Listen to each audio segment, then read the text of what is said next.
Welcome to our webinar entitled Understanding Formative Assessment Remotely, Insights into DepEd Order 31, Series of 2020. This is a free webinar sponsored by the BSDA Training Center, an accredited CPD provider by the Professional Regulation Commission. We have participants joining us via Zoom, and we are also live right now on the YouTube channel, Teachers Live by BSDA. Today's webinar will describe the principles that explain both the theory and practice in the conduct of formative assessment, as well as its important features when done in a remote delivery mode. Insights into DepEd Order 31 series of 2020 will also be discussed in this webinar.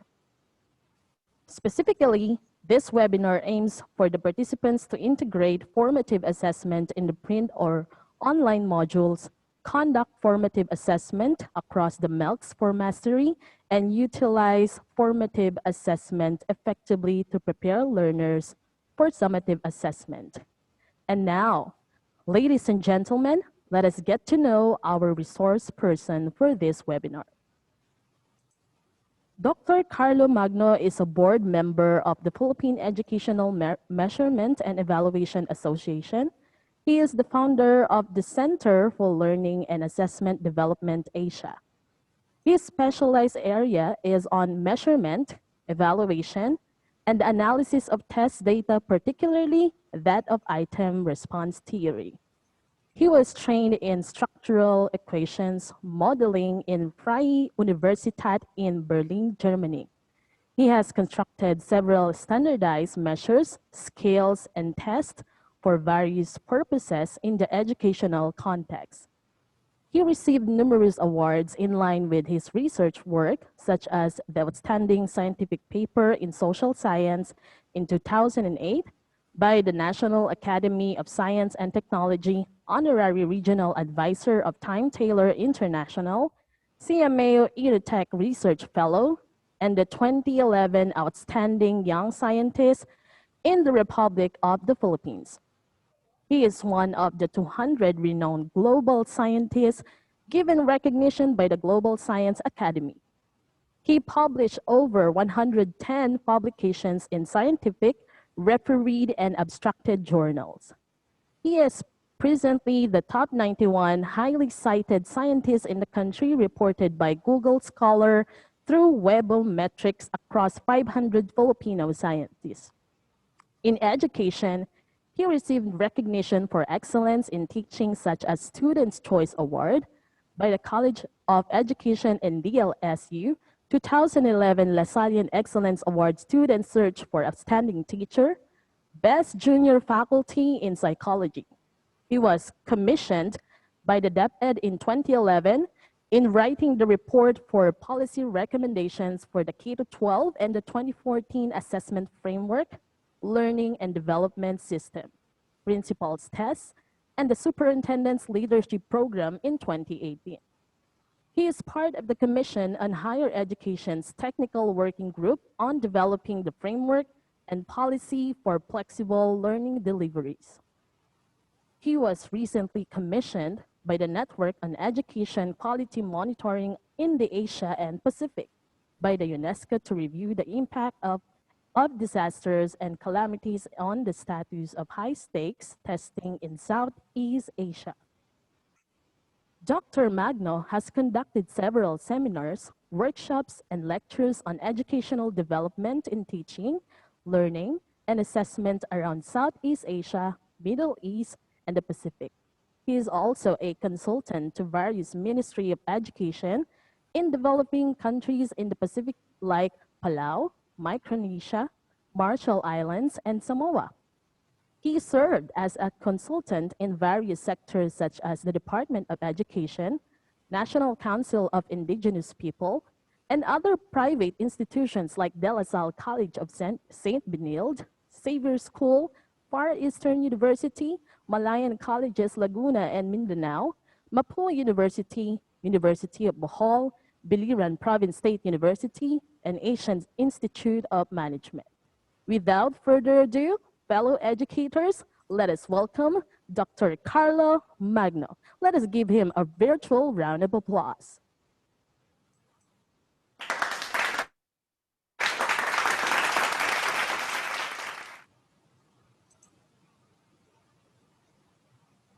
Good morning, everybody. I hope that you can hear me clearly. Okay, so in this particular session, we're going to talk about how we actually conduct formative assessment within a flexible learning delivery at different teaching modes. And we'll try to look at how principles on formative assessment actually supports some of the important principles and points indicated on our guidelines on grading and assessment, indicated on DepEd Order number 31. And in this particular session, I think the objectives are already provided. As we go along into our session, there are actually assigned volunteers to interact with me as we go on into some of the slides. May I request for me to share my screen so that I can show the slides?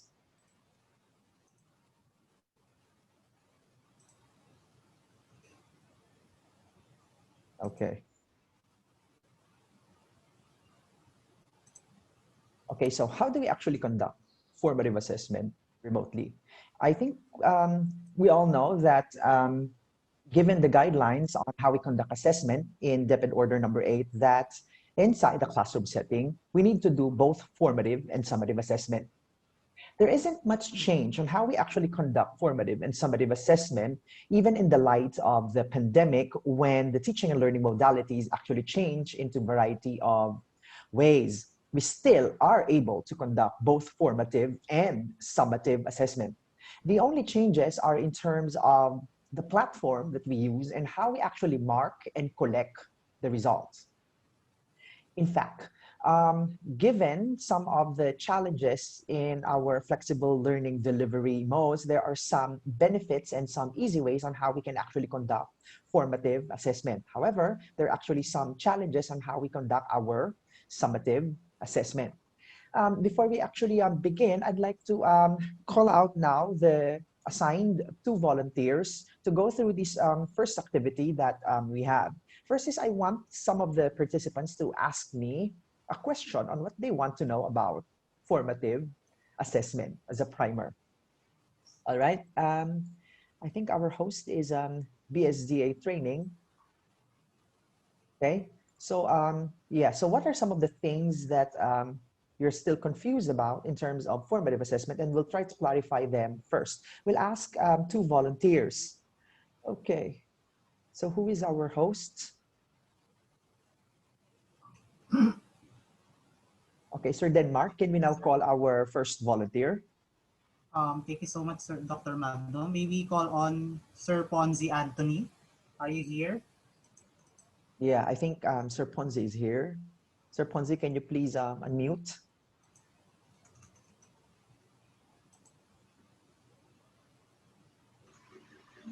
Hello, good morning. Yes.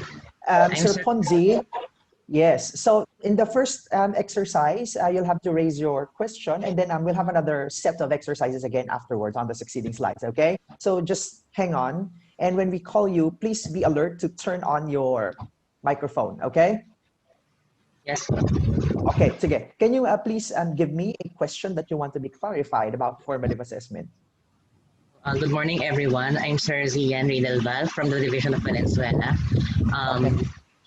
And I would like to raise this question. If there is a new standards that we can use for the formative and summative assessment. Okay.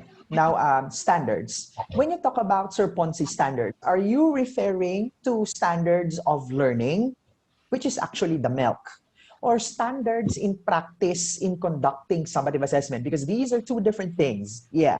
Can you clarify?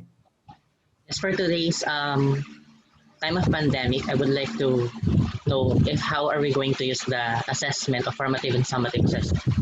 Okay, so Assessment. Okay, yeah. So which standards are you referring to a while ago in your first question? How are we going to use it in our curriculum for the MELC? Okay, so basically, how you use formative assessment, as indicated in DepEd Order number 8, is the same on how you use it for your flexible learning modalities for this school year. You all know that formative assessment is the one that we provide before the students are given the summative assessment. Because your purpose for the formative assessment is to collect information, but this time, these information that we collect are aligned with the MELC. So whatever you teach in the MELC, that's the kind of assessment that we need to conduct in your formative. And these formative assessments should be several so that you use this information, you use this result, number one, to make improvements in your teaching. Example, if you found out from your first formative assessment and your second formative assessment, like your exercises and drills, for example, in mathematics, that the students are not progressing. If the students are not progressing from the first exercise to the second exercise, then that's the time that we need to rethink about on how we do another round of reteaching. If you are implementing an online lesson, it's easy to do additional reteaching by coming up with another set of learning module. Example, you may record yourself teaching that particular learning competency and send that one in the Google Classroom or in the Facebook of your students or whatever learning management system that you're using. And if you have prepared a print module, therefore, you need to produce another set of teaching and learning experiences and activities for that particular learning competency to your learners and send that to your students. So these are ways on how results of formative assessment actually goes on into our instruction. So whatever findings that we are able to see in our formative assessment, that is translated into specific actions to make improvement in our instruction. Because in the end, what we want is that our students will master these MELCs. Sir Ponce, is that clear now? Yes, sir. Thank you. Okay. Okay, so then Mark, can we ask the second volunteer? Dr. Magno, we have Mr. Mark Valdeviesco. Okay. Sir Are Mark. you there, Mr. Mark? Can you Hello unmute po. yourself? Okay, yeah. Sir Mark? Hello, sir. Okay, yeah, hello, Sir Mark. Sir Mark, please be on alert because later on I will be calling you again, okay, for another round of exercise. All right, so give me now your question that needs to be clarified in terms of formative assessment. Actually, sir, as of this moment, I'm quite thinking about the removal of the Quarterly. quarterly Mm. examinations. Basically, Mhm. we teachers, we are more focused on this type of uh, assessment because we foresee it as a summative one. So knowing Yes, the fact that we have written works and then we have the performance task performance. as our basis for assessment. So how can we make use this more further as part of our summative assessment, neglecting the use of quarterly test, knowing the fact that we are now facing the pandemic and then we do not have means to provide this kind of examination to our students. Okay, I think what you're experiencing is a separation anxiety with the concept of quarterly assessment. You mentioned in the first part of your question that you have been focusing on your quarterly assessment. Now, take note that your quarterly assessment in the previous guideline is only 20% of your student's grade. Therefore, a larger part is devoted on your written and performance. If the larger part is devoted for your summative, for the written and performance, therefore, the focus and much of your preparation on student learning should be devoted on these larger parts rather than on the quarterly assessment. Now, take note that whatever you conduct and assess in your summative, written, and performance are also the ones that you assess in your quarterly assessment. The only difference is that your summative assessments are positioned and integrated after every teaching of the learning competency that is spread out within the quarter. And then when you put all of these together towards the end of the quarter in a table specification, that is now the coverage of your quarterly assessment. So the number one case here is that whatever you cover in the summative written and performance is the same as what you cover in the quarterly assessment. So there's actually not much different. Now, if you take out the quarterly assessment and put it as part of your summative written and performance, you're basically assessing the same learning competencies, right? So therefore, when you start assessing written and performance, you are basically assessing what you also need to assess in your quarterly assessment. Or put it in this way, if this is your quarterly assessment towards the end, it's just a matter of breaking apart those items in your quarterly assessment and distributing those sets of assessment protocols or items or tasks across the quarter. So rather than your quarterly assessment being given toward the end, you're now scattering those assessment across the quarter. And I think you're also able to provide a better view of student learning if you scatter it within the quarter. Why? Because when you conduct your summative assessment after every teaching of a MELC, you can focus on how well the students are able to attain specific learning competencies because they are now disaggregated as compared to bulking them together towards the end of the quarter. Okay, now, if you will be looking at DepEd Order number 31 as well, it doesn't necessarily mean that you will not have any final or culminating assessment towards the end. It indicated there that even if we have taken out the quarterly assessment, you can still provide culminating assessment towards the end of the quarter. Yeah. I hope that clarified something in terms of your perspective, Sir Mark. Thank you, sir. All right. So yeah. So we'll limit this time to 2 questions unless there's someone from the audience now here in Zoom who wants to ask something. Go ahead now. I'm giving you 5 seconds before we go into if you have questions that needs to be clarified. Go ahead now. We'll have one more. Going once. Twice. All right. So yeah. So we proceed now with our presentation. Okay. So the objective for our particular session is actually indicated a while ago. And in this particular session, okay, we review again what is the purpose of conducting formative assessment. I think the first volunteer who asked that question was already clarified. And also, the first question was also clarified in terms of how formative assessment is conducted. If we look at our DepEd Order number 31 that was released last October 2, it provided us with important principles on how we actually conduct assessment and grading. Okay? First, it tells us that assessment should be holistic and authentic. So when you say authentic, we assess on functional skills on what our students are actually doing in a real life setting. That is what we mean when you say authentic assessment. Therefore, if we want to assess communication skills among our students, we want to assess how well they communicate with another person.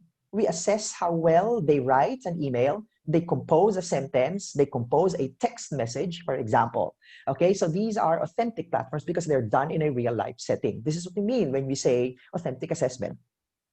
Second one is that assessment is an important part of understanding student learning and development. Like what we have emphasized on formative assessment in the first question, we use the results of formative assessment to determine if our students are progressing towards the MELC. And if the students are not progressing towards the MELC, then we find ways on how we can provide further intervention in the delivery of our online or print modules in order to help our students attain that particular MELC that we are teaching.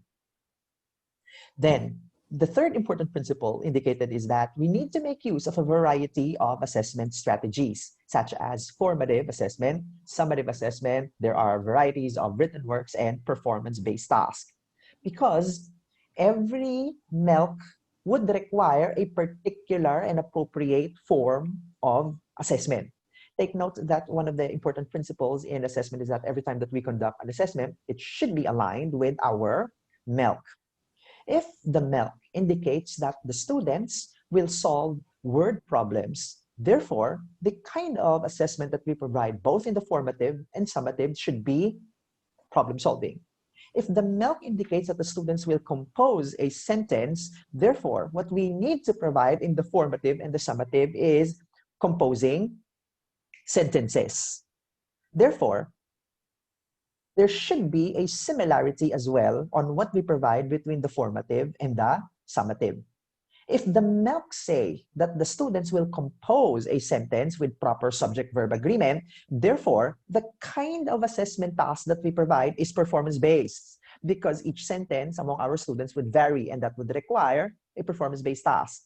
But if our students are required in mathematics to solve a word problem, as indicated in the MELC, it requires a single correct answer. Therefore, it is part of written. So the variety of assessment strategy that you provide among your students would depend on the nature of the MELC that you are covering for your module. Then, the fourth principle indicated in DepEd Order number 31 is that assessment and feedback is not only now the responsibility of the teachers inside the classroom, but it is now a shared responsibility among the teachers, learners, and the families. Meaning to say that when our learners perform tasks in a home-based situation, the kind of performance that the students produce are primarily seen by the parents. And before these performance tasks, for example, are produced by our learners, the parents can look at the criteria in the rubric and they can provide some preliminary feedback on the work of the learner so that the learner will have an opportunity to make improvements before submitting it to the teacher, especially when this is a summative assessment. And lastly, assessment and grading should have a positive impact on learning. Now, I have placed a check mark on the second, third, and the fourth principles because these are the ones that we will be covering and focusing on in this morning's presentation. So first, this is just a review on what is not formative assessment and what is formative assessment. So when you say formative assessment, it doesn't refer to an instrument. Formative assessment is not simply a test. Formative assessment is not simply a quiz. Formative assessment is not simply a recitation, but rather, formative assessment is a collection of practices. And these practices includes your instruction. These practices includes your learning materials that are provided to the learner in such a way that these learners are able to meet your MELC. And when we put all of these interventions together with the results of your formative, of your assessment, then assessment becomes formative. For example, at the beginning of the lesson, you provided an assessment whether your students can note details on the characters in the story that they have read. Then you provide your instructions on how to note details. Then you provide another round of formative assessment again. That second round of formative assessment becomes formative if you found out that there are still some learners who are having difficulty in identifying the characters in a story. Therefore, provide again another reteaching in order to scaffold the students who are having difficulty. When you start providing that reteaching based on the results of the previous assessment, then therefore the function now becomes formative. So your practice on assess, teach, is an entire practice of formative assessment. But if you simply teach once and then assess after, that is not, and then move on to the next lesson, that is not formative assessment. Formative assessment provides some form of reteaching again after you have assessed your students and found out that there are still some who are not able to attain your MELC. Now, take note, I think everyone knows this one. Formative assessment is not graded because when you conduct your assessment before instruction and during instruction, there are students are still progressing. And there might be several students who are still not able to attain those learning competencies because instruction is not yet adequate for them. That's why you have to wait for several reteaching. And when the time comes that you saw that your students are able to meet the MELC, that's the time that you provide your summative, which is now graded. In that way, formative assessment is used to help the learner move towards learning the next MELC in the sequence. Okay, and I think you all know that you don't use formative assessment to punish your students when they are noisy or not participating, or when they are not paying attention when you do your synchronous learning. But rather, formative assessment is a technique, okay, in order to optimize and support their learning. Now we have more opportunities to do formative assessment. Why? Because you have more time, and you have more time because the number of MELC is very decongested. For example, if you will look at the grade 9 English, there are only 10 learning competencies for the entire school year. So it's about 3 learning competencies that you need to take up for every quarter. And you have more opportunities to conduct formative assessment for the different grade levels across different subject areas. All right, now Black and William provided us with an important definition of formative assessment. And I think this one also supports much of our guidelines and principles as indicated in DepEd Order number 8 and DepEd Order number 31, 2020. That the first important aspect is that it's integrated with our instruction, and this is conducted before, during, and after our instructional processes. Okay? And then right after we conduct our formative assessment, we need to take a look at the results so that we can immediately make adjustments in our instruction. If we do not make adjustments in our instruction, despite seeing the results of our formative assessment, then the function of formative assessment is not fulfilled. The ASCD has provided us with a set of guidelines on how we actually conduct formative assessment. And this flowchart here is a guide on how we do formative assessment and integrate it in our instruction. Formative assessment starts when our learners becomes aware of your learning goal. In our case, our learning goal is your MELC, our most essential learning competency. For example, the most essential learning competency is write a descriptive paragraph in English. Okay? So at the beginning of your module, you now inform your students that at the end of the module, the students will have to compose a paragraph that describes different events. Okay? So the student needs to become aware of that. The next step is to determine the current status of your students. Given that your MELC is to compose, okay, a paragraph, you can now look at the guidelines attached to DepEd Order number 31, which is now the CARB book. So the CARB book is what we have developed in the basic education sector transformation that was funded by the Australian government. So it's actually attached in DepEd Order number 31. And the CARB book, the classroom-based assessment book, tells us how we actually decompose or make subtasks out of a MELC. There are 2 things that we can decompose from your MELC. One is that what students should know about that MELC and what students should be able to do for that MELC.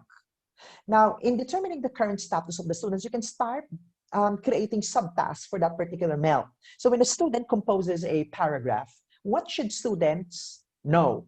Okay, so this is a descriptive paragraph. Number 1, the student should know that a paragraph should be a sequence of coherent sentences. That should be important. And second one, they need to have knowledge about adjectives in order to make description. And there are also other parts of speech that can be used as modifiers, such as your adverbs. These are some of the things that they need to know. So you can have 2 subtasks. And what the student should be able to do, they should be able to compose paragraph in the proper form, such as putting a title, putting indentation, following proper mechanics in the composition process. This is what they need to do. All right, so you can disaggregate this one and assess that one when you want to determine the current status of the learners. You can start giving them sentences and make them underline What is the modifier in the sentence as a prelude to describing?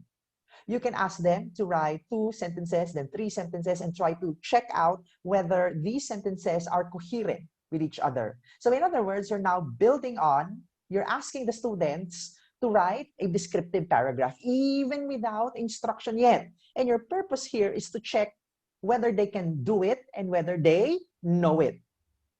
Once you're able to see that there are students who are having difficulty, let's say, for example, some students compose a paragraph, but it is not describing. Okay? If you look at the red part of the box here, it says here that your next step is to provide student feedback. Okay? Look at the paragraph now. Therefore, provide a feedback to this learner who composed a paragraph, but it is not describing. So you now tell the learner, okay, look at your paragraph. Okay, the paragraph needs to describe your favorite pet, not what your pet does when he wakes up in the morning. It should be describing, okay, why you like your pet, describe what your pet looks like. Okay, so you can now provide additional questions. That's your feedback. Take note that when you provide feedback, you don't tell your students that your work is poor, your work is bad, your work is ugly, your work needs improvement. These are bad feedback because they are broad. It needs to be specific on what the student should be able to do. We'll talk about more on feedback a little bit later in one of the principles. After you provide the feedback, you can now move on to providing instructional correctives. Show the student what, for example, a descriptive paragraph look like, and that can be a model that they can use. And then let the student rewrite the paragraph. So this is now the green part here below evaluating student progress. Then collect again the revised work, provide additional feedback, provide additional instructional corrective. Let the student rewrite it again. It goes through a cycle of feedback, instructional corrective, revision, and resubmission, and feedback again, and instructional correctives again. It goes through that cycle until the student is able to meet your criteria in writing the descriptive paragraph. And when they start meeting your criteria, then they move closer towards your MELC, and that is the yellow part. Then, meaning to say, when they are now able to meet your criteria, as indicated in your rubric, then they have attained the MELC. You now start grading that paragraph. So ideally, no one should fail in your summative assessment if the proper feedback, instructional corrective, resubmission, and revision process takes place appropriately within the cycle, then no one should fail in your summative assessment. So this is how formative assessment supports your summative, and this is the cycle on how you actually do it. And this is very much feasible to do now because you have very few MELC that needs to be taken up for every quarter. So here, if you look into the diagram and process that we went through on how you actually conduct formative assessment, okay, then you will notice that it is very much embedded with instruction. It is not your usual way of teach, and then towards the end, assess. No. While you're actually teaching, you are simultaneously assessing. And after every formative assessment, you see some changes. When your student goes through that revision process, you see that their work is improving. There are changes now in terms of the performance of the learners. There are also changes in your instruction because you change your approach depending on what the student needs and depending on what you saw as part of their difficulties and their weaknesses. And it's very important that instructional correctives are actually provided, teaching the learners how to pull out the answer, teaching learners strategies on how to arrive at the answer can be part of your instructional strategies. Teaching learners and showing them models on how it should look like are part of your instructional correctives. Okay, now, here are different ways, given that formative and summative assessment are now conducted across different learning deliveries, which can be online or print modules as you apply now in your different schools. There are different ways on how we mark or check formative and summative assessment. When you conduct formative assessment online, you usually make use of different applications such as your Google Forms, your MS Form, or make use of exam.net. Okay, I think most of you are familiar with the Google Forms and the MS Forms, where when there are right and wrong answers, Okay, they are automatically checked and you immediately get the score. So it's now easy to provide feedback on the work of your students. Now in the exam.net, okay, it's a good platform for you to do later on your summative assessment, because when your student attempts to minimize the window and try to look for answers in other websites, okay, the exam.net stops. The student is unable to go and continue with the assessment, and immediately exam.net informs you that your student attempts to minimize the window and open another website. So you can immediately alert the learners. Another way of delivering your formative assessment is if you can directly put in your assessment protocols, the items and instructions directly in your learning management system, such as your IVLE, your Moodle, your Blackboard, or your Canvas, or your Google Classroom. But when you use Google Classroom, you integrate and put inside the Google Forms to conduct your formative assessment. And if your formative assessment requires a right and wrong answer, the work now is easy because it is now automatically checked.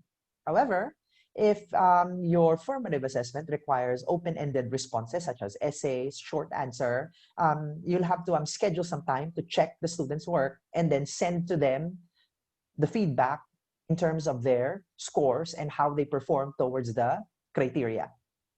Now, how do you send your feedback to your students? Feedback are sent in a variety of ways.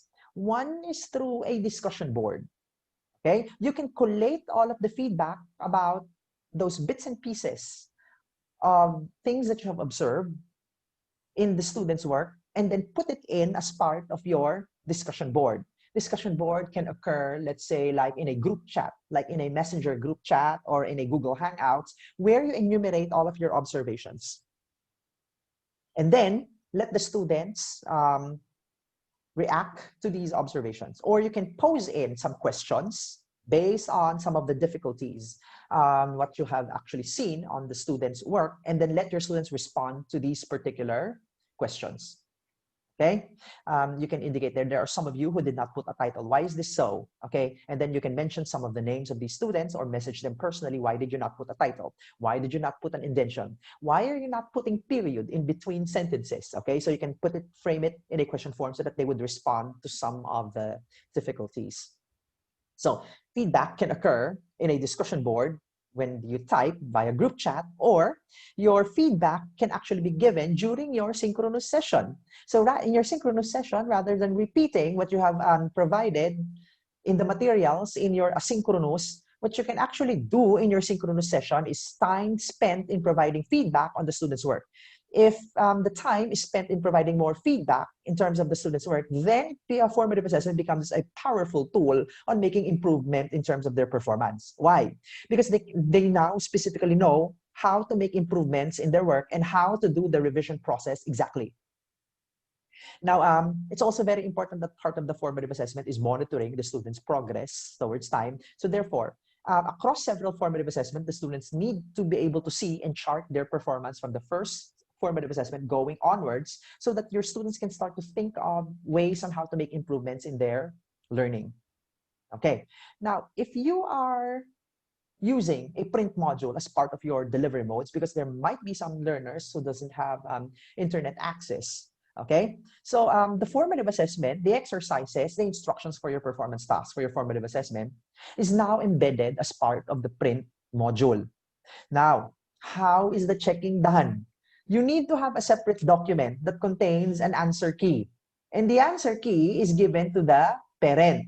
And when the learner finishes that formative assessment, the parent can now give the answer key and the learner can check on their own, or the parent or any adult at home can do the checking. Or if you have a group of PTA who will do the checking of the formative assessment, they can be the one to distribute the answer key. Now, part of the process is when you provide the answer key, there should be processing on why the answers are wrong and how the answers can be derived correctly. Okay, so these are some challenges for formative assessments on print modules. Now, basically, the same is done for the summative assessment, except that in an online platform, the students are not allowed to open any websites and their notes to get the correct answer. And when you do the assessment online, you need to monitor your students while they are answering. You need to open your Google Meet or your Zoom, and you need to take a look at how your students are answering. You need to look at their surroundings while they are answering. You need to be present online in order to avoid any forms of cheating.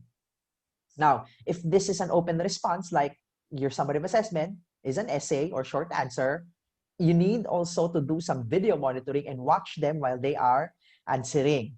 Okay, here is now the challenge when you do the summative assessment for print modules. Okay, of course, the validity of the answers. Okay, of course, you could not see the learner while they're doing it if they do it at home.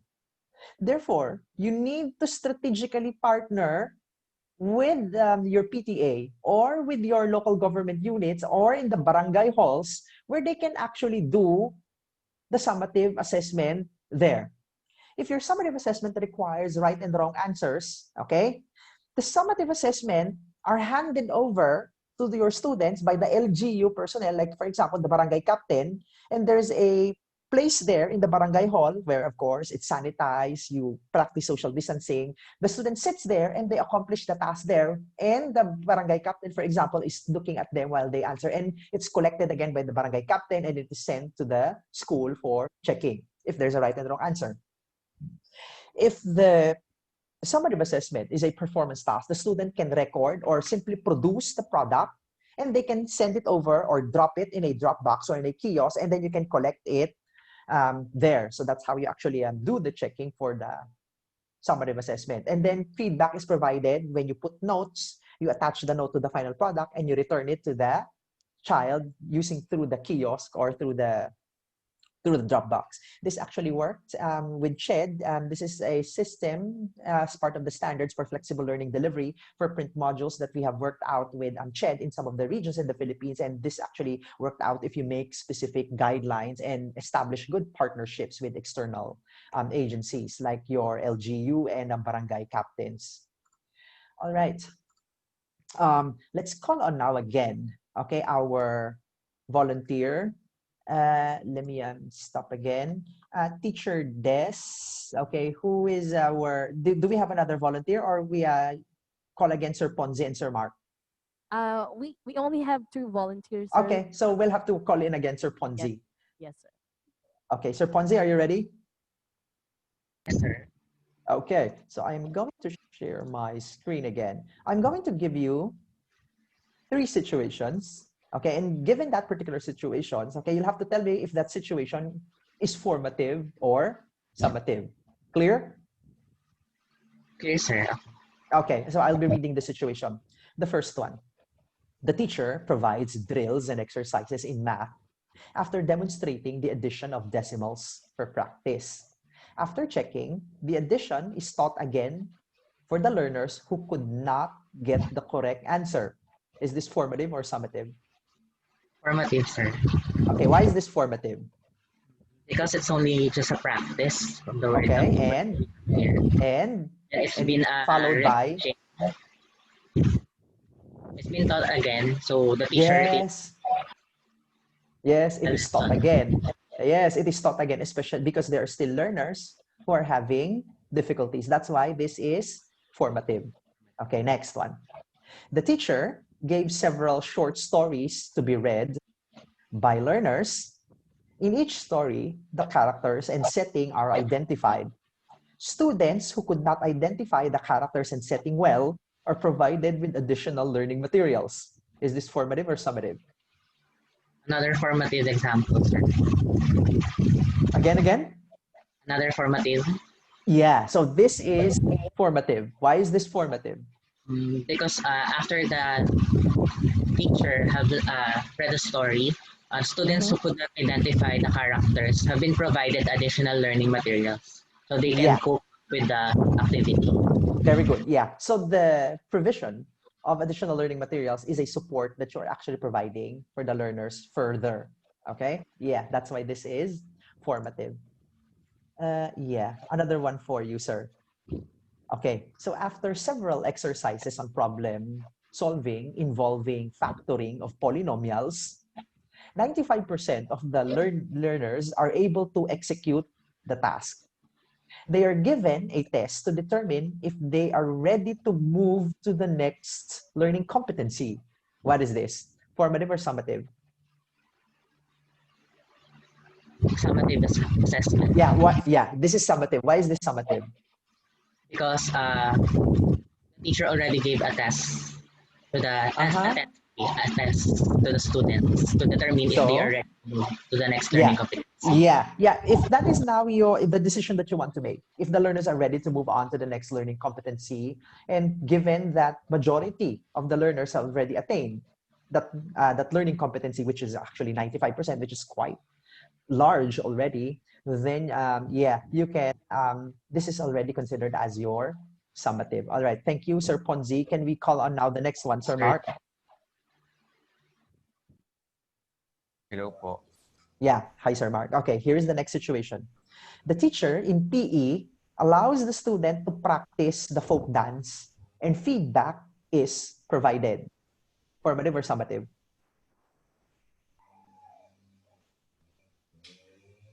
Sir Mark? Wait lang po. So yeah, so students are practicing, and while the students are practicing, the teacher gives feedback. You need to dance gracefully, make sure you dance all together, all at the same time, follow the beat. I Formative or think summative? I think it's a formative Why is this formative? because the teacher provides feedback to the students While uh, during their practice. during the practice time. Is it Uh, graded already? Is it graded during the practice time? it should not be graded. It should not be graded because the students are still practicing. Yes. Meaning to say, during the practice time, they're still progressing. That's Yes. why this is formative. Okay, next one, Sir Mark. After practicing how to play tennis, the students are informed to have a final demonstration of the sport. Formative or summative? Summative, sir. Yeah, why is this summative? They are done already practicing, so I think the teacher think that the student are already prepared to take the final demonstration. Okay, that's why this is summative. All right, so thank you, Sir Mark and Sir Ponzi. Okay, so we move on now to the 9 principles, okay, of formative assessment. What you need to think about in the 9 principles of formative assessment is in terms of the concept on how we understand it, how we use the result, and the practice that entails in the conduct of the formative assessment.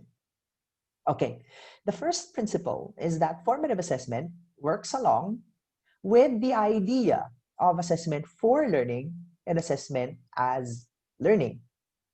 Like what we have emphasized at the beginning of our presentation, that when you start using assessment results to help your students learn better, this is the idea of what you call as assessment for learning.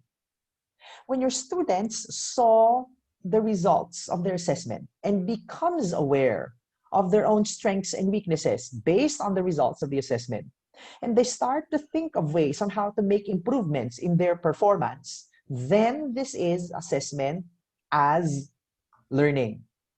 Now, given that the teaching and the learning process are actually delivered across a different variety of modes, okay, we now coin the term assessment for flexible learning.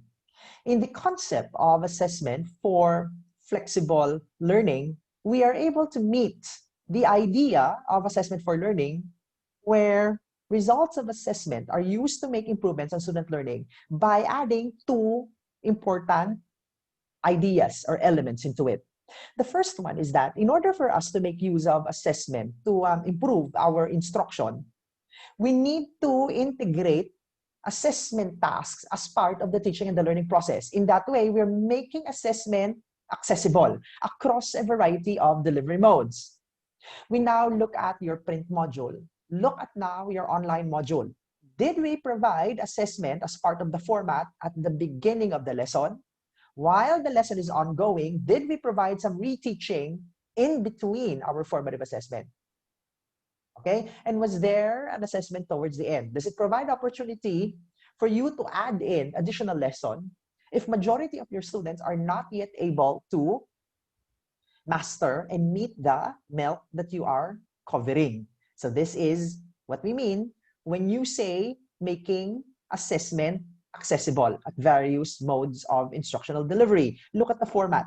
Is it embedded where there is assessment before, during, and after? And is reteaching embedded in between your instruction while you are providing the MELC? The second one is that we have to ensure that the assessment that we are providing is of quality. When you say is of quality, you're making use of the right kind of or right strategy of assessing, whether it is appropriate to use a written work for that task, or is it appropriate to do a performance-based task for that particular MELC. And when you do the assessment, are you following the important principles and guidelines? All right. This is the idea of assessment for flexible learning. Principle number 2. It's very important that we don't look at assessment as something separate with instruction anymore. That you do all of the instruction, you dump all of the contents to your students, and towards the end of the content, that's when you do the assessment. Okay, this doesn't follow the idea of formative assessment. In the idea of formative assessment, it is now embedded with instruction, meaning to say that while you are teaching, assessment is ongoing. Example, if you have a print module and the students will have to read a lengthy paragraph, you can actually put questions, okay, in between the paragraphs to check for students' understanding. You can put in some prompts in between each of the paragraphs so that the students can actually think aloud in between paragraphs. This is part of formative assessment being embedded as the student is doing self-study. Okay? When you're doing online, you can structure your Google Forms in such a way that the first reading material is on top, followed by a series of questions, and then the students can immediately type in their answer. They read again the next set of materials, and then they can type their questions that follows, and then they can type in and send their questions right after. You can structure that one making use of Google Forms when you're doing an online delivery mode. Okay. Principle number 3. Formative assessment should help students focus on the learning goal. Meaning to say, when you start structuring your formative assessment, you assess one MELC at a time. Okay? Considering that you only have very few MELC, so you can cover up one MELC for 2 to 3 weeks because you have 11 weeks for the first quarter, or 1 to 2 weeks for one particular MELC. So ideally, one MELC can correspond to one learning module. In order, when one learning module is devoted for the teaching of one MELC, therefore your assessment is devoted to assessing that particular MELC. Therefore, it helps you focus whether your students are able to attain that particular MELC or not, and do something and provide further intervention if your students are not able to attain it. Therefore, if we focus on the learning goal needs to be informed, that MELC needs to be informed to the learners as part of your learning module. That needs to be made clear to them at the beginning of the lesson.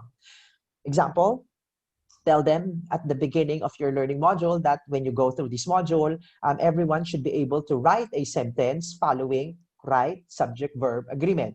If this is mathematics, okay, at the end of this particular module, everyone should be able to explain the process of water cycle, okay? And if we are able to focus on one learning competency for every module, we should be able to see change. Because if assessment is continuously done for that one learning competency before, during, and after, we should be able to see progress and change for that learning competency over time until the students are able to meet your MELC.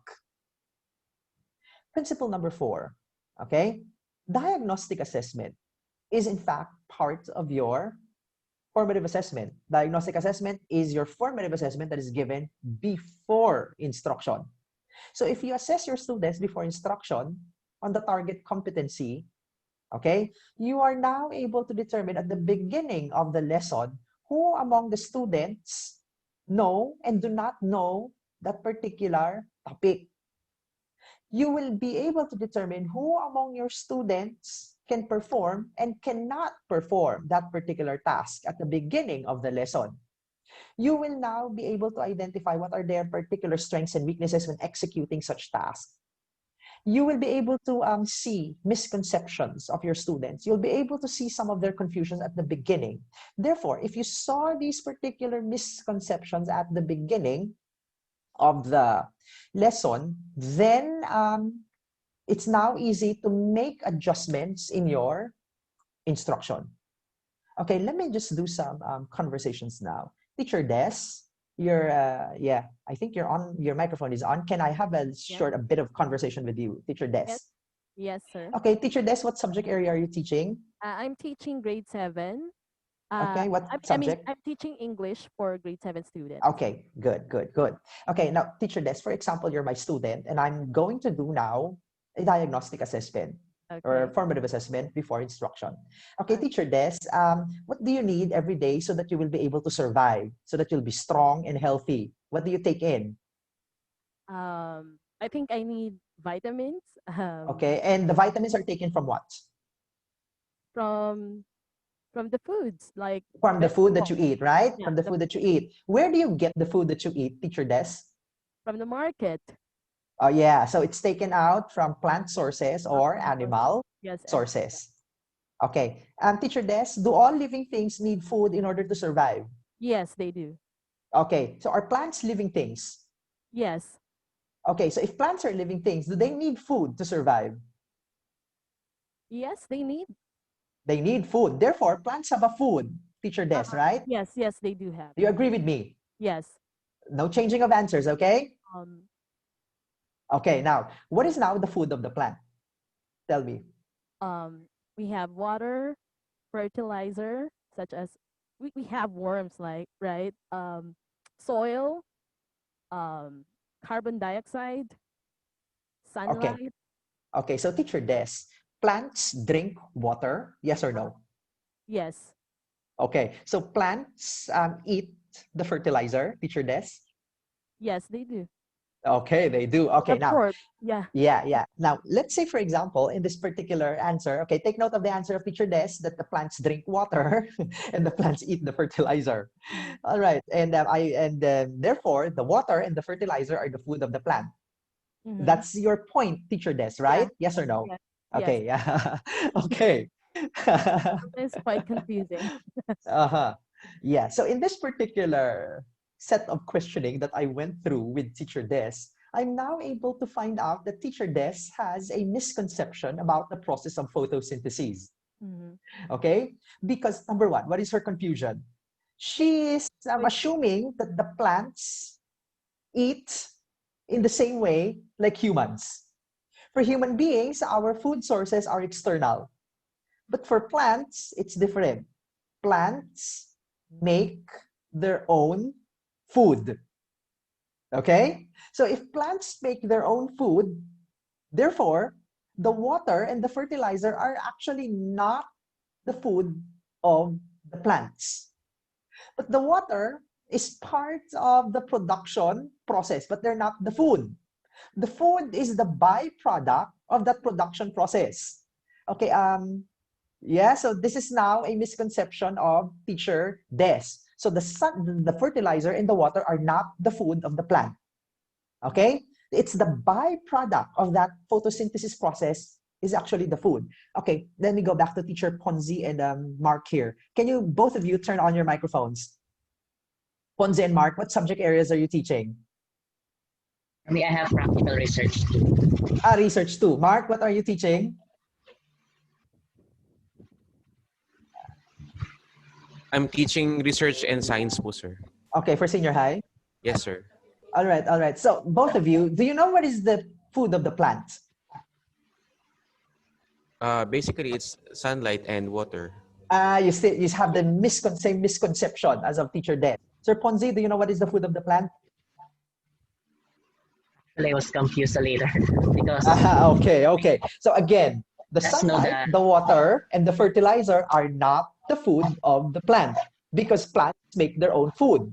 It's actually the byproduct of using those nutrients from the soil and the water that is actually the food. Okay, from the audience here, okay, who knows what is now the food of the plant?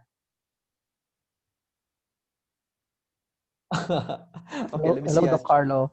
Yes, yes, Sir Milano Torres. Yes, sir. Um, From PNU, right? yes, sir. I think we're friends on Facebook, right? So you're my stat consultant, sir.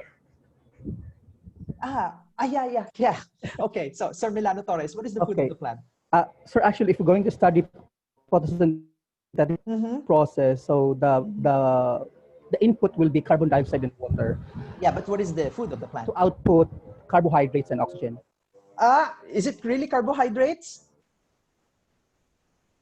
It contains some It's sort the of output of the carbohydrates. photosynthesis. It contains some form of carbohydrate, but it's not really purely carbohydrates. Okay, Michelle, you know the food of the plant? Okay, let me just give you the answer. The food of the plant is a simple form of sugar called glucose. Okay, it's actually sugar. That's a byproduct. Okay, so most of us grew with the idea that we're thinking that the food of the plant is actually the sunlight, the water, and the fertilizer. But that's a misconception. You see, from the initial form of questioning that I've conducted before my instruction, I'm now able to determine some misconception. Therefore, I teach it to you immediately. I don't have to wait for a specific period of time to provide such correction. Usually, you start with defining, you start by explaining the entire photosynthesis process, but towards the end, the students still don't know what the food of the plant is. Okay, so immediately provide now your intervention when you have seen that your students have some misconception. Give them immediately what is the right concept, immediately provide the clarification. So this is one of the good functions of formative assessment, that when you have seen these weaknesses, when you've seen this misconception, you teach it right away. Okay, you don't have to wait for the lesson to occur.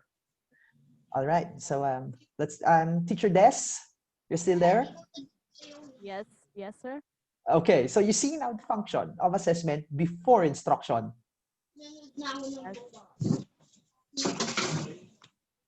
Okay, so Teacher Des, what is the food of the plant?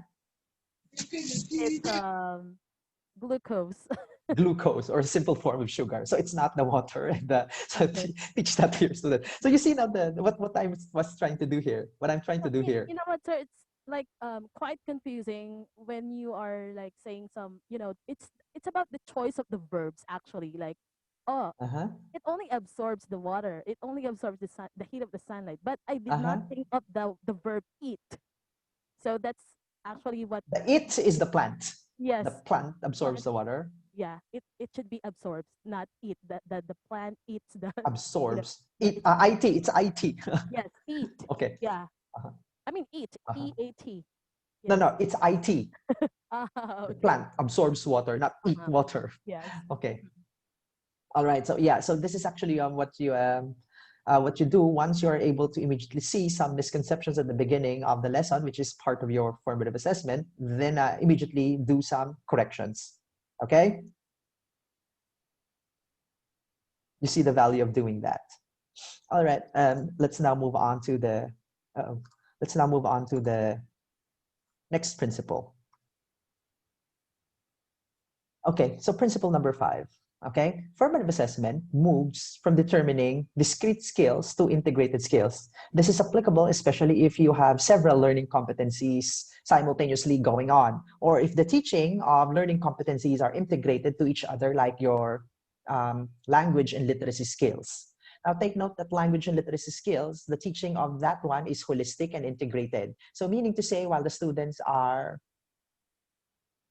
composing sentences, they need to integrate skills on vocabulary and grammar and comprehension as well. So therefore, the teaching of these skills are integrated on language and literacy.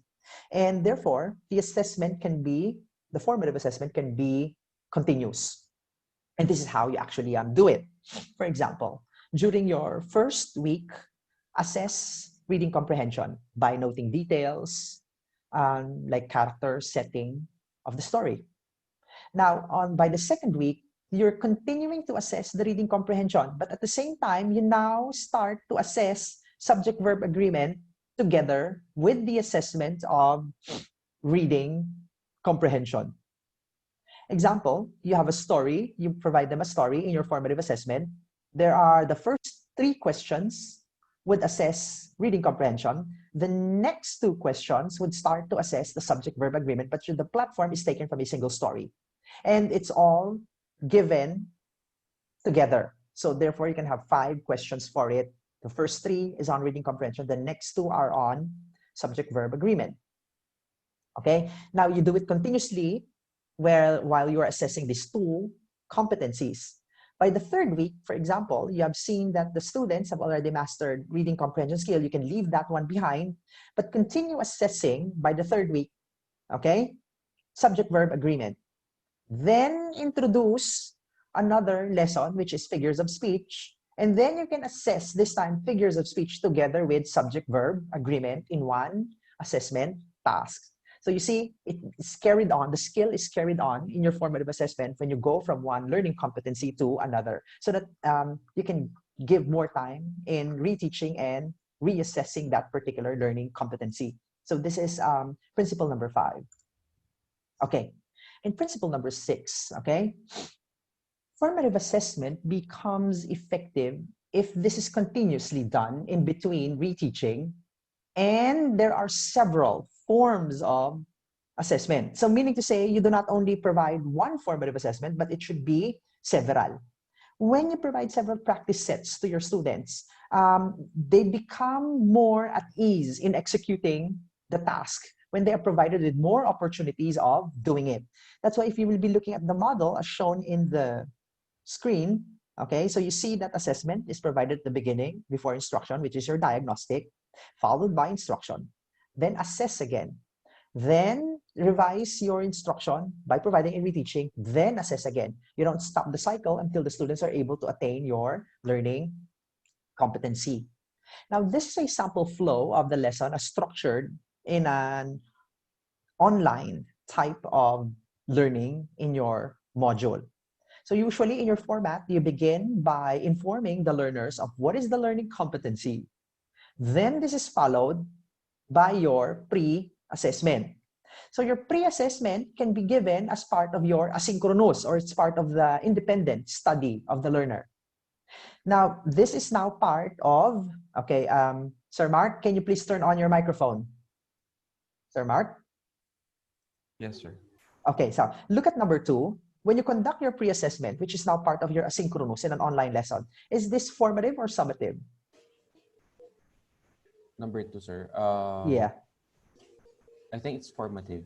Yeah, it's still part of formative because there's no support or instruction provided yet. Now, then usually after your initial formative assessment, you now provide some processing and motivation before you actually go to your actual lesson. Your motivation should be able to scaffold and provide some support to whatever you found out in your pre-assessment. So your motivation now becomes part, Sir Mark, of formative or summative? Still formative, sir. It is still part of your formative. Take note that in your motivation, you're already teaching.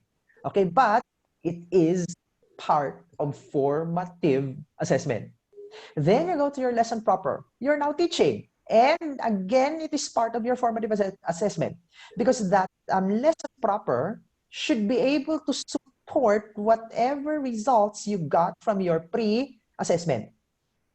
Therefore, the motivation and the lesson proper are part of your formative assessment because they are addressing whatever you found out in your pre-assessment in your number 2. And take note that you can do your pre-assessment, your motivation, and lesson proper as part of your asynchronous. Then, of course, after your lesson proper, assess again. Okay? When you assess again to check whether your students have learned from your motivation and lesson proper, Sir Mark, is this formative or summative? It still depends, sir. I think it would be summative if most of the students were able to get Yes. the lesson well. If not, Yes. you have to make it formative and Very do good. it I like your point. Okay, I like your point, Sir Mark, that if majority of your students, let's say 99%, have attained it already, it now becomes summative. But if majority are still not, then it is formative. Very good, Sir Mark. Okay, then if majority are still not able to provide the answer, you can now provide another form of reteaching, which is part of your asynchronous. You can probably make a videotape of yourself teaching that learning competency. And if that is the case, if this is addressing the results of number 5 in your previous assessment, It is part of, Sir Mark? Still formative, sir. Still formative. Okay. And then after that reteaching, assess again. Try to see if your students mastered it or not. Let's say if not, you now use your synchronous learning, okay, to provide feedback. And if you use your synchronous learning to provide further feedback, then it becomes part, Sir Mark, of your Come again, sir. Synchronous if teaching. the synchronous learning, yeah, you're now spending time with your students, telling them when you write your essay, this is Okay. how should it be done. It is still formative, sir. It is still formative. Let's say after that one, okay, majority of your learners, okay, you have seen that they can now do it, and you now give your final assessment, then it is now your Summative, sir. summative. All right, so this is the flow of your module if you embed formative assessment along with it. It's clear, Sir Mark, how you embed it as part of your module, whether it is going to be online or print. Yeah, Sally, you have a question, Sally? Sally, your mic. Sorry, sir. I'm sorry. Yeah, you have a question? Go ahead. Okay. Now, principle number 7, feedback is an important part of your formative assessment. And feedback can be a form of teaching and instruction as well, because your learners learns more from feedback rather than lecturing the concepts. Okay? So feedback needs to be given alongside every time that you provide your formative assessment. And feedback is given, okay, in 2 ways. When after the students complete a particular task, you can give your feedback. Or while students are doing the task, you can actually provide feedback. What is helpful in terms of feedback is the second one. While your students are doing the task, like a performance task, okay? Once feedback are already given while the students are doing it in a performance task, it is more helpful because the students can immediately change and revise their work once you gave your feedback immediately. Okay? Now, I'd like to show you an example how feedback is actually provided. Okay, I'm going to show you a video.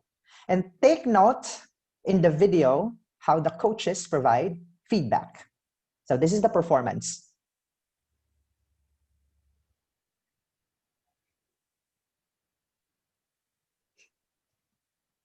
Okay, let me just check. Can you see the screen? Can you see the video? Teacher Desk, can you see the video? Yes, sir. We Okay, can, okay, let's continue. Thank you. but there's no audio.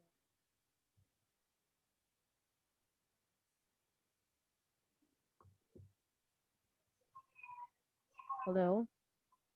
Sir, there's no audio. No But sounds. There's no audio? yes, we cannot hear the video. I mean the audio of that video. Okay. How about this one? Can you hear it?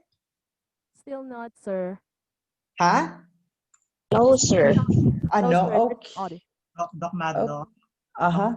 I think you have to stop sharing the screen and then share the video again and then click computer sound.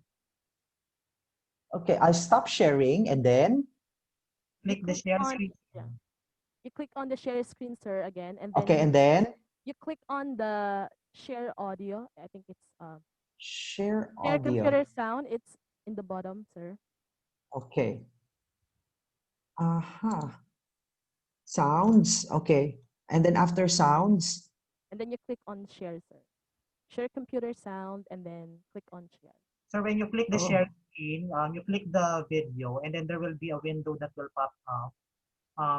At the bottom of that window, there's an information there that says click the computer sound. okay, let me check here. Media server, video folder. So I'm now clicking the video. Uh-oh, I don't know how to do it. Okay, anyway, I'll study this one. Okay, I don't know how to do this one. So let's just move on and talk about how feedback is actually given. All right, sorry. I'll just probably send in the video to everyone. Okay. Can you see the screen again? Okay. Sorry, I don't know how to do it. We'll study. Okay, I'll just send you the video later on. Okay, so generally, I just wanted to demonstrate how the STAR model actually works by looking at how the voice coaches actually did the STAR model. Okay, now, here are some of the important characteristics when you provide feedback. Okay, first one is that it should relate to the performance in terms of the students' learning goals. When you start making your criteria for the rubric that you will use to assess your performance, okay, it should be based on the contents of your learning competency. And then when you start providing your feedback, your criteria should be the main source of the content of your feedback. So feedback your students on how well they are able to meet the criteria. Also, when you provide the feedback to your students, teach your students ways on how they will meet your criteria. These are strategies that they need, okay, to meet the goal. When you provide feedback, it should tell about how to move your students to progress from the present performance going to your target performance. Example, if the student during a declamation have a soft voice, you can tell your student, okay, make your voice louder. Okay, so in that way, it suggests ways on what the student needs to do so that you see movement or change from the present behavior to the target behavior that you want. And then when you give feedback, give it right after. You don't have to wait for the students to make several mistakes before you give your feedback. And feedback needs to be specific. That's why a while ago we were saying that saying very good, very bad, ugly, needs improvement, excellent, good work are not good feedback because they're not descriptive of the task. Examples of good feedback would be you used several colors and the colors are appropriate for the object. So you see, it's descriptive of the work. Okay, you might want, if the student, for example, in art only use the color black in coloring all of the parts of the drawing, you might say, okay, you might want to try other colors as well because you only use one color rather than saying it's ugly because you only use color black. Okay, so you see, it should be descriptive and tells the student what needs to be done. Okay, you can focus on key errors, like for example, in the example that I have provided, okay, you can put in some decorations at this part because the decorations are concentrated in one part.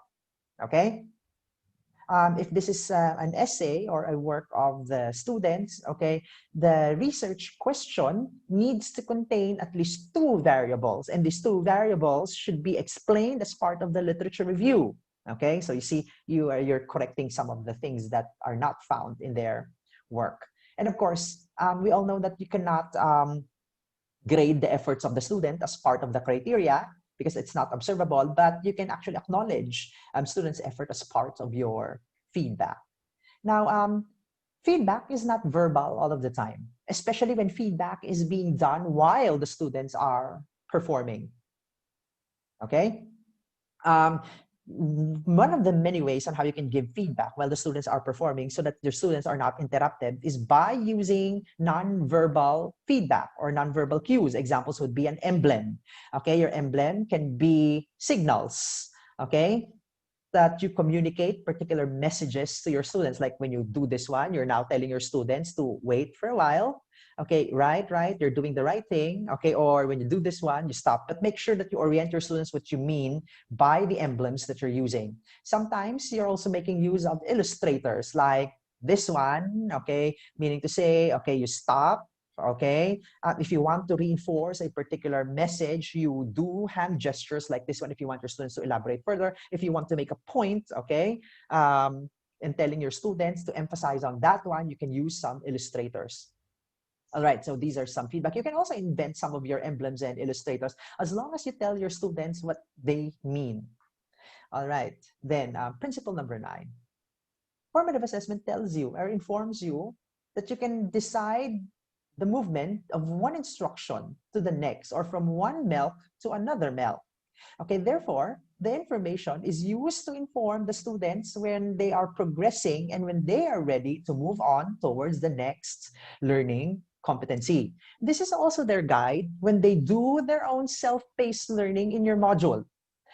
At the beginning of the school year, already gave all of the learning on all of the online lessons or all of the print lessons for the entire first quarter.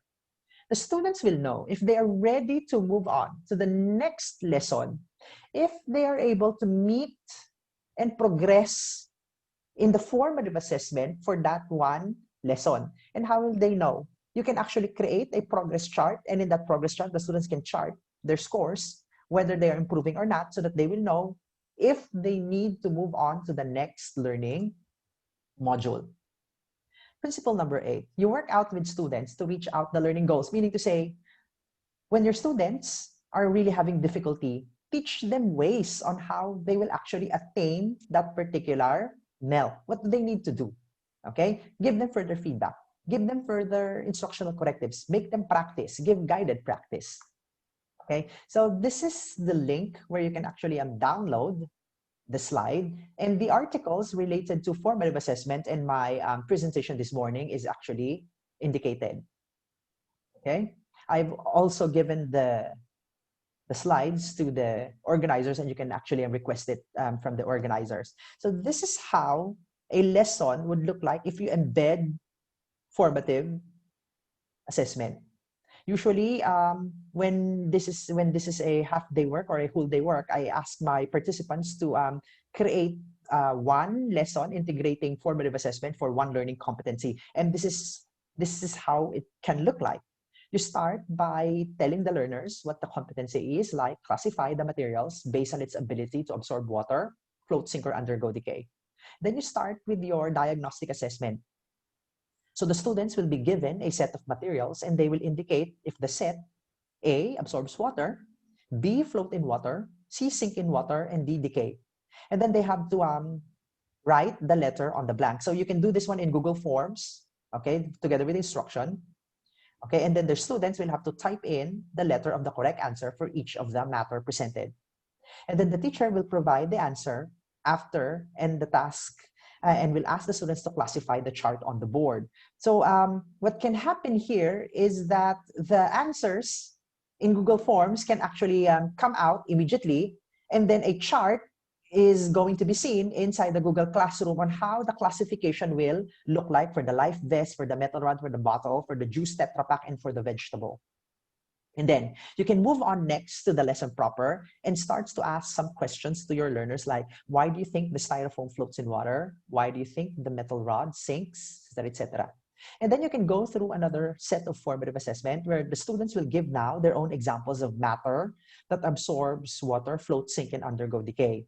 And then the examples will be classified by the students in your learning management system. So embed again another Google form, and then you can put there 5 areas in your Google form where the students will provide examples of matter under each category. Okay, and then the teacher, when they saw the answer, can actually provide feedback whether the classification done is accurate. And then you can go through another set. So this time, pictures are actually shown, let's say in the Google Classroom, for the students to look at. And then the students will have to type in another chart, what category does the picture belong to? Does it absorb water, float, sink, or undergo decay? And then the teacher can provide further feedback. Okay, and then later on, the students can do other forms of assessment. They can go out around the garden at their house, and they will collect matter, and they can categorize whether they absorb, float, sink, or undergo decay, and then they show their classification to the teacher. Okay, so these are ways on how, formative assessment is actually embedded in the lesson. All right, so we can spend the next 20 minutes for most of your questions, which I'm glad to answer. Yeah, Teacher Des, you can now take over and facilitate the question and answer. Okay, fellow educators, it's now time for our question and answer session. You can chat in our chat box. And also those who are watching live on YouTube, you can also drop your questions while Okay, so if you have questions, just chat in our live chat on YouTube and also here in our Zoom. Just chat Yeah. your questions. Or you can turn on your microphone and just give me a question. Yeah.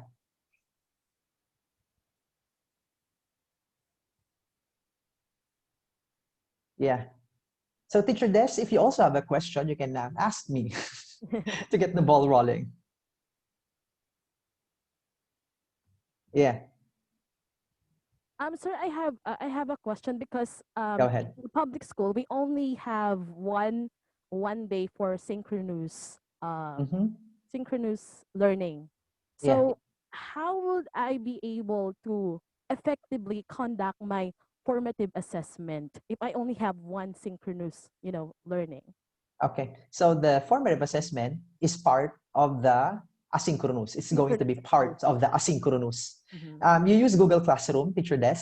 Yes, I do, sir. But Okay. some of my students are really not into, using that kind of application. So what we do is we extend our time and Mm-hmm. we use our time to teach our students. Oh, this is how the Google Classroom looks like, or if you're gonna be turning in your quiz or your evaluation, you have to do it this way.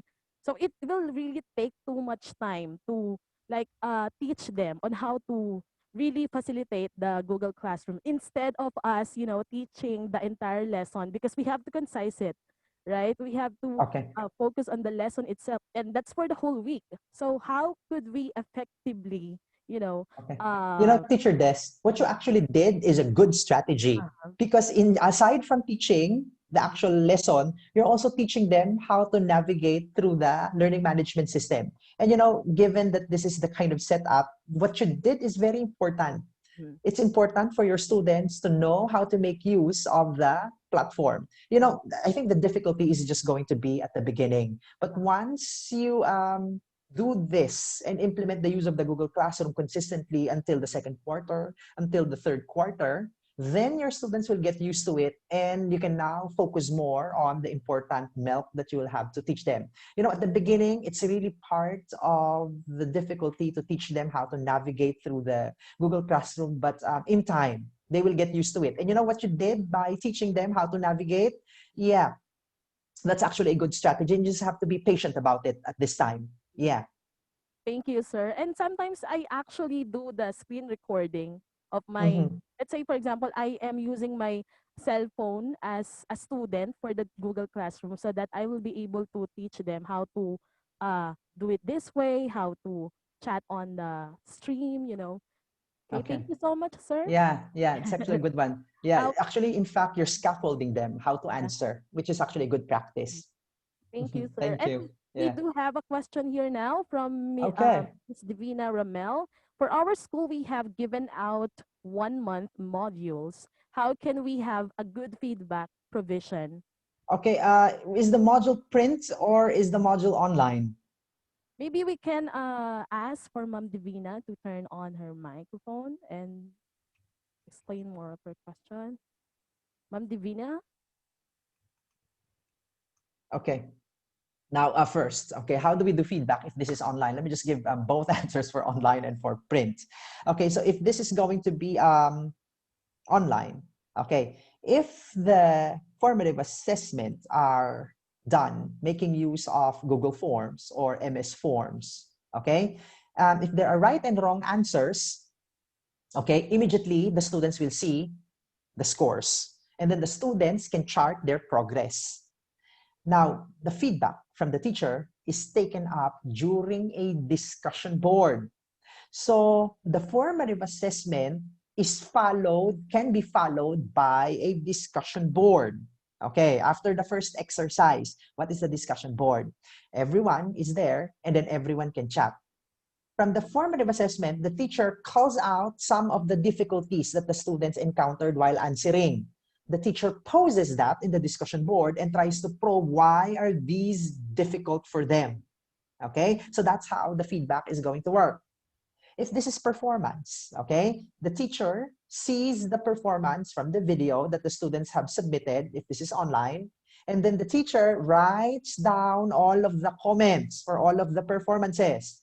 And then the teacher poses these comments in the discussion board, and that is now the feedback. And tells specifically each student that this is my feedback for your specific work, redo your work. And you can put that in a discussion board. Or another way, when you have already your schedule for your synchronous, you can verbally inform the students on your specific feedback and then let them revise. That's how you can effectively do feedback if this is online. Okay, what if it is print? Okay, it's challenging. Okay, now, for example, let's start with performance-based because it's easier. The students have produced a product, an essay, okay? They submit to you the essay through a Dropbox. You get the essay. Of course, you put marginal notes on the essay. There is a schedule when the students submit and when there is also another schedule when you return it. Let's say Tuesday they submit, and then Thursday they have to come back and check whether you have returned it already. So before Thursday, you have to return the essay with your feedback on the sides in that same Dropbox. They get it, and then they will read your comment on their essay, and then they rework and resubmit in the same Dropbox again. That's how you do it if you have a print module. Now, if there is a right and wrong answer, I guess we went through that one. You provide the answer key to the parents. Okay, yeah. Thank you so much, sir. And we do have another question here from YouTube, from Cesar Restauro. Good day. Will you please cite? What's this? Good day. Will you please cite some strategies on how to observe performance tasks in a modular printed? Okay, so strategies to observe performance tasks. Okay, one, you cannot really observe if you're not there. Okay, so you need to assign a proxy, you need to assign eyes for you. Okay, let me cite an example of how one school did it. Okay, one of the PTA projects that they did for one school is that they trained the parents on how to use the criteria in the rubric to provide feedback and how to observe a performance task, especially the process. Because the teacher will be able to assess the product, but the teacher won't be able to assess the process if they have not seen how it is done, especially if this is through a printed module. In this one school, in the PTA, part of the project of the PTA is that they mapped out a particular parent representative to be on a particular zone where the students are. So the instruction is provided in the module. When then they set a particular time when the learner or when the child is supposed to do the performance. So the performance is done in front of the assigned PTA or parent representative. And the parent representative is holding the criteria, and that parent representative is the one that actually checks the rubric and provides the feedback. Which one of this one are you able to do, and which one are you not able to do? We found out that the parent representatives having difficulty with rubric, and it was easier for them to use a simple checklist with yes or no with the criteria broken apart. So they shifted to just using a checklist. Now, the parent representatives have devices with them, and they can record what is going on. And then the recording is now sent to the teacher for further feedback. And some notes are actually sent to the child from the teacher if the feedback is actually, if there are many things that needs to be improved, and if the learner needs to revise the performance. Okay, so this is one way. So you get an eyes that will represent you if you cannot really go to a particular location like a PTA. Okay, yeah, so this is one mode. And this mode becomes possible depending on really the capability of your school head on how they can link and partner with the PTA and other stakeholders. Yeah. Thank Other you so much, questions? sir. Now we have from Bursamin of Indonesia. For the internal Oh, assessor in industry, what's the difference between assessment and auditor of the ISO? what is the difference between the auditor of the ISO and the Assessment and auditor of the ISO. assessment and the auditor of the, okay. So actually both the assessment and the auditor of the ISO are both raters. They're both observers. The auditor, okay, is another point of view. Okay, so the assessor will do the actual assessment. The auditor will also do the assessment. You need both of the results to see whether there's actually consistency, whether there's actually consistency, whether there's actually consistency in between the ratings. That's why the auditor's rating is also important. Uh-oh. Someone is shouting at me. Okay. All right. Yeah. So, yeah, Teacher Des. Please turn off your microphone, please. I think it's okay now, sir. Okay. Yeah. So next question. Okay, In next assessing question. primary levels, okay, I think there's a question from Maria Irene de los Santos. In assessing for primary levels, is it right to have a reflection by the learners? When you assess, okay, it's aligned with the learning competency. Try to check first if reflection is a requirement in the learning competency. Okay? If reflection is part of the learning competency, then assess the reflection. However, reflection is just something, is a process that the students goes through when they look at your feedback, because they need to reflect on your feedback. The reflection process helps them think of ways on how they will address your feedback and revise their work. So that's how the reflection is. So therefore, student goes on a process of reflection every time that they process your feedback. So that's how reflection goes on. Okay, so reflection is not necessarily getting a journal and putting in the reflection there. Another way on how you interject reflection is when you do a portfolio assessment. Every time that the student puts in an entry in the portfolio assessment, the students can actually put in their reflections on about the things that they have learned from that particular revision process. Yeah. Okay, Teacher Des?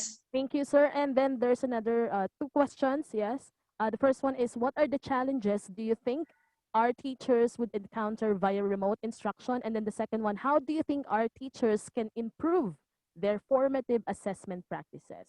Okay, number one, challenges to think about. Okay, in terms of encounter. Okay, when you do this one online, the challenges really is the internet connectivity. Sometimes it's not clear on what is being said. Sometimes your student could not get the announcement right away. And what we have seen in some of the pilot runs on flexible learning delivery online in some of the regions that we have conducted is that the attrition rates, okay, is actually increased. If you have, for example, an expected 20 students who will attend your online lesson, only about half attends or 9 attends out of the 20. And it's really difficult to get the others come in, okay? And how the announcement gets through, despite texting them, despite sending them emails and monitoring them and sustaining them to attend diligently all of the lessons. So attrition rates, okay? So this is really the challenge. So therefore, we have to think of ways on how to maintain attendance, especially during the synchronous learning. Also, another is the attrition in terms of the submission of requirements. There are some students who could not cope up in submitting for the deadlines being set. And sometimes it's difficult to look at the condition when the student, why the students are not able to submit. And sometimes when the teacher starts calling, the learners making use of the mobile devices, if there's no signal in the area, then there is really difficulty in the communication. So I think these are major challenges for remote learning, especially when there's no signal or there's no poor internet connectivity in the area. There are some students who do not have a stable internet connection, that they only load data. That's why it's very important for the teachers that when they create tasks online, they need to count the megabits required to open that particular lesson. If the megabits required are counted and this is informed to the learners ahead of time, then the learners would know the amount of data that they need to load in their devices. Okay, second question. How do you think the teachers can improve their formative assessment practices? I think formative assessment practices will become more effective if the teacher is consistent in their communication with the students, and if the teacher is consistent in giving reminders to the student at least once a day, whether they are accomplishing the task and providing them reminders to accomplish the task or not. Yeah, if there's a way on how consistent and regular communication is built with the learner, then formative assessment practices becomes actually effective. Yeah. Yeah, Teacher Des? Thank you, sir. And now we have a question from Ivy Avelino via YouTube. How can we ensure that FA results are authentic to think that printed modules are answered at home with parents with attached answer keys? Okay, so for the formative assessment, it's okay for the parents to provide support to the learner when they do the assessment task. It's okay because it's still formative. And this can be clarified about initially what should be the role of the parent when formative assessment is given and when summative assessment is actually provided. So we need to clarify how the parents need to distinguish their role when formative assessment and summative assessment are provided. It starts by the teacher telling the parent that for this particular exercise, this is formative. Okay, so you can provide your support. And for this particular task, this is summative, and these are some of the roles that you need to do. Okay, if formative assessment is being done, especially for the early grades, okay, for printed modules, okay, here are the roles of the parents. Number one, they can rephrase and restate the instruction. The parents can actually provide examples on how to do the task. The parents can teach the child how to accomplish the task. The parents can allow the child to redo the task if they have a wrong answer. Because anyway, it's formative, and the purpose of the formative is to help the child attain the learning competency. So it's okay for the parents to do the following roles. Okay, but the parent should not be the one to answer. And there should be a realization in the parent's part that it's okay for the child to make errors, because when the child starts to make errors, that's the points of entry on what needs to be taught to the child. This needs to be clarified at the beginning of the school year. Now, if this is going to be a summative assessment, let's say you're doing a print module and it's a performance-based task. Okay, now clarifying now to the parent that they can reiterate the instruction, but they should not be the one to do the work. Okay, now if the teacher can create tasks in a way that it should be the learners and not the parents to do that particular task, then better. If the teachers can structure a way that the task is done outside of the home setting where the parents are not going to intervene, better. For example, this can be done by the instruction for the summative assessment is only given to the child by the time that it needs to be done. For example, the performance-based task needs to be done for 3 minutes each child. Okay, so the instruction is given Friday, and within the same day, that performance task needs to be demonstrated. Okay, so for example, the barangay captain is the one who's going to hand over the instruction, or a parent representative who's going to do the instruction, and then the parent representative will be the one to do the observation and the recording without the parent. Okay, and then that recording is sent to the teacher. So these are some of the ways on how you can actually ensure that the task is really done by the learner and not the parent. I have written an article on guidelines for parents in terms of the roles when assessment is formative or summative. I am going to give you the link now on where you can actually download that particular article. Okay, I'm going to paste the link here in the chat box so that yeah, everybody can see it. Okay, and then you can just share it in the Facebook and in YouTube. So it contains details on what the parents should do during formative and summative, during written and during performance, when there is a right and wrong answer, and during performance task. Yeah, so it's there. You can read further. Okay. Okay. Okay, sir. It's regarding again the parent involvement to the teaching and learning process. The question of Ma'am Lucena B. Estrada. How about if parents won't accept more intervention materials to cope the unmastered competencies? What would it? Won't accept? The Yes, parents don't like to accept that? yes. The intervention materials. Okay.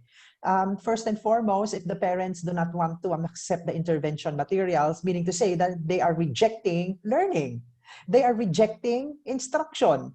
Okay, take note that the value of some intervention materials are provided to the child because you want to further support the child. And this needs to be explained to the parent. Sometimes our parent reacts in these ways because there are many things that are not clear to them. That's why there are some misconceptions that are building here. But if at the beginning of the school year, during your parent orientations, if all of these strategies are laid down with them, if this is written in a paper in black and white and there's a contract with them, then these are solved and clarified. Yeah. Okay, thank you, sir. And there's also a PM to me. For those who are aspiring to do a research, is a qualitative research on teachers' formative assessment practices via online instruction a good research to work on now that Yeah. face-to-face classes are not yet allowed? Yeah, you can always do any kind of research that you want as long as it's clear and you have a good framework to begin with and you establish the gaps well. Yeah. Okay, Okay. so we can have a last question before Last we go. question. Do we have our last question, teachers, educators? Anyone? Okay, no more. No more? Okay, I Okay, we think can end now, Teacher Des. and now that is indeed a comprehensive and informative discussion on understanding formative assessment remotely, insights into DepEd Order 31 series of 2020. Let us give a virtual round of applause to Dr. Carlo Magno. Thank you so much, sir. And I'm sure our participants have key takeaways from this session that are useful, practical, relevant, and applicable to their remote instruction, particularly on the conduct of formative assessment. So that ends our webinar session for today. Thank you, participants, for joining us in today's webinar session, and we hope to have you online again for our upcoming webinars. Please don't forget to like and follow BSD Training Center's Facebook page and subscribe to Teachers Live by BSD YouTube channel. Goodbye and see you soon again. Have a great week and thank you so much, Dr. Magno. Thank Okay, bye-bye, you. bye-bye. Bye. Goodbye.